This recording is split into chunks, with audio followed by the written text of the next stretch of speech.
Memang ada kesalahan Jokowi di sini. Kesalahan Jokowi adalah memilih pemimpin-pemimpin Polri yang terlalu mudah melangkahi pemimpin-pemimpin yang senior, yang sudah dikader dengan baik. Sehingga pemimpin-pemimpin yang terlalu muda ini, karena masih banyak seniornya, rata-rata tidak dihormati. Saya pernah menghadiri undangan orang nomor 2, nomor 3 di kepolisian. Ketika Kapolri datang waktu itu, di suatu pesta, di Gedung Sampurna Strategic Square, Polri-nya itu bolak-balik dia mau masuk ke depan memberikan ucapan selamat, tetapi karena yang berprestasi senior tidak ada yang mau memberi kesempatan, mereka terus asik berfoto-foto di depan. Ini salah satu contoh kenapa tidak dihormati, karena pemimpinnya terlalu muda. Ibarat saya dulu waktu SD, karena saya pemberani, saya kelas 1 SD memimpin kelas 1 sampai kelas 6 acara senam pagi, khususnya upacara.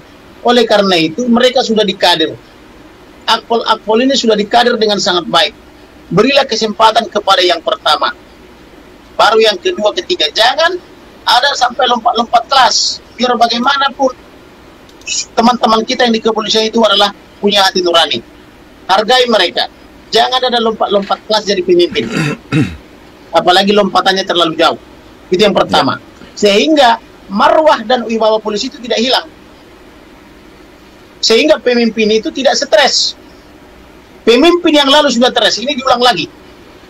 Itu yang pertama. Yang kedua, kebohongan-kebohongan di institusi Polri itu harus dihilangkan. Kenapa saya bilang begitu? Karena itu sudah berulang, mulai dari MKC. MKC, begitu sulitnya saya bongkar dulu itu, karena terlalu banyak kebohongan, sampai terungkap dia disiksa. Banyak energi saya mengungkap itu. Ini terulang lagi. Kenapa saya katakan terulang?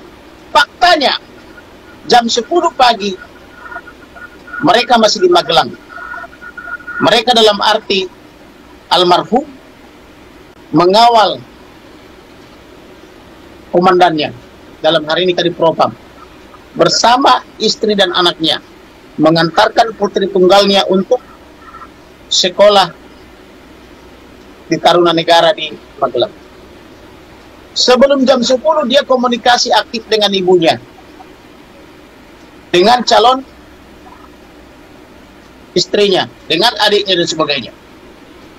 Setelah jam 10, sampai di sini dulu ya Mak ya, karena kami mau bergeser ke Jakarta. Perkiraan bergeser ke Jakarta itu 7 jam Mak katanya.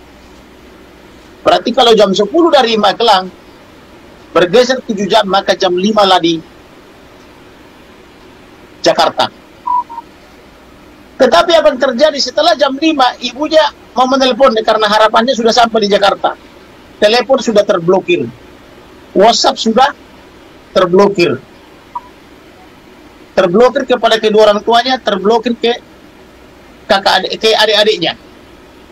Pertanyaannya ada apa? Ada apa antara Magelang dan Jakarta? Itu ya. Kemudian di dalam surat permohonan Kapolres Jakarta Selatan kepada rumah sakit untuk autopsi itu pukul 5 ditemukan mayat. Benarkah itu pukul 5? Sedangkan mereka diperkirakan apabila tepat waktu sampainya baru pukul 5. Berarti ini jadi mayat di mana? Apakah di antara Magelang Jakarta atau setelah nyampe di Jakarta? Kalau dikatakan ini perbuatan Barada 2, saya tidak percaya. Karena kenapa? Saya sudah mewawancarai teman-teman perwira sampai perwira tinggi polisi. Ini senjata Glock 17 kaliber 9 x 19 mm itu biasa dipakai oleh perwira tinggi selevel direktur. Pertanyaannya, benarkah senjata Glock 17 ini dipegang oleh polisi pemula? Dalam hal ini Barada 2E. Apakah dia punya lisensi menggunakan senjata ini? Kalau benar ini senjatanya, Apakah dia sudah tes kejiwaan untuk memiliki ini? Apakah ada sertifikasi untuk itu? Ini kan harus diperiksa.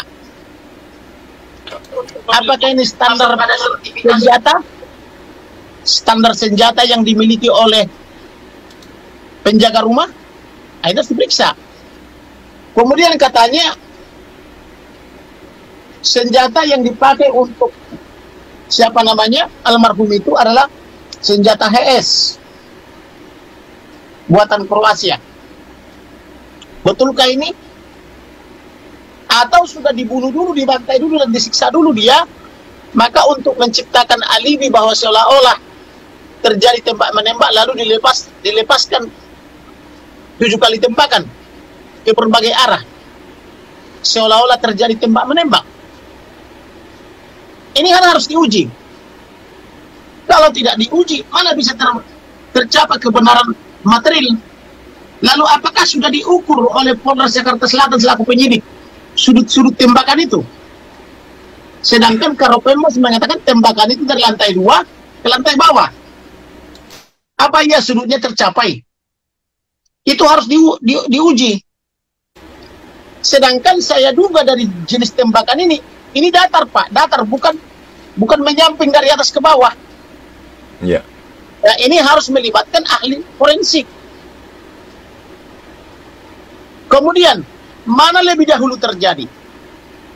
Ditembak dulu, katanya ditembak 5 kali, berhasil 4 kali, tapi menimbulkan lubang 7 kali. Nah, ini jenis senjata apa yang seperti ini? Tembakannya kena 4 kali, menghasilkan lubang 7 kali. Ini kan harus diuji. Apakah betul senjata yang disebut dengan Glock ini yang menyebabkan matinya siapa namanya? Joshua. Almarhum ini, atau memang matinya itu adalah karena disiksa dan disayat-sayat? Mengapa di sini hampir sampai terkelupas dagingnya? Kemudian dari jarak berapa dia tembak? Kan harus dikasih tahu. Terus apa buktinya bahwa dia ditembak? Kan harus ada buktinya. Kemudian mengapa CCTV harus diganti? Kalau memang ini cuma perbuatan atau peristiwa antar ajudan, mengapa CCTV harus dihilangkan atau dekordernya harus diganti atau dihilangkan? Mengapa tidak ada izin untuk Pak RT? Atau adakah izin dari Ketua RT sebagai pemerintah setempat? Yang notabene saya dengar informasinya Ketua RT-nya itu adalah mantan perwira tinggi polisi. Ini kan semua harus diungkap. Kemudian dengan kejadiannya di rumah tadi Propam, di mana di Propam itu adalah punya tanggung jawab moralitas membina kepolisian. Lalu bagaimana kejadian tindak pidana sebesar ini tetapi tidak dipasang polis lain? Mengapa TKP ini rusak? Bukankah TKP itu harus dipelihara? Harusnya begitu kejadian langsung dipasang polis lain. Mengapa setelah dirusak TKP baru beberapa hari kemudian karena ada kritik dari Kamarudin Simanjuntak dan kawan-kawan baru pasang polis lain? Sejak kapan seperti ini kinerja polisi? Ini kan harus diungkap semuanya. Kemudian, apakah sudah diminta keterangan atau sudah diperiksa CCTV tetangga?